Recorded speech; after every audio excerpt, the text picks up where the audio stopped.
नमस्कार दोस्तों, JN paper leak मामले में एसओजी की छापेमारी में कई बड़े और चौंकाने वाले खुलासे हो रहे हैं। एक अन्य आरोपी जगदीश बिश्नोई की निशानदेही पर जब एसओजी ने अलग अलग जगहों पर छापेमारी की है तो यहाँ से जो संपत्ति का ब्यौरा निकल के आ रहा है वो काफ़ी परेशान करता है, चिंता में डालता है। एक आरोपी के पास 13 फ्लैट हैं और उसके घर से जो ज़मीनों के कागजात मिले हैं वो भी करोड़ों के हैं। जो सबसे परेशान करने वाली बात है इस छापेमारी में, एसओजी भी ये मानती है कि कई आरोपियों के संबंध निजी स्कूलों के साथ हैं, निजी कॉलेजों के साथ हैं और इन कॉलेजों और स्कूलों में इनकी बिजनेस पार्टनरशिप भी है। यानी जो पेपर लीक के बाद जो पैसा इनके पास आता है वो इनका इस्तेमाल स्कूलों कॉलेजों में अपनी पार्टनरशिप के तौर पर करते हैं।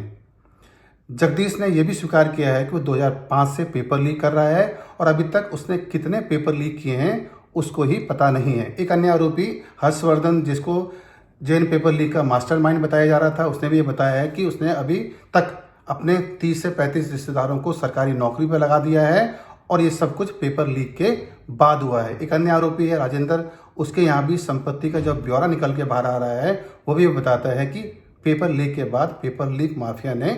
करोड़ों रुपए या कितने करोड़ों रुपए कमाए हैं इसका अभी तक किसी को पता नहीं है।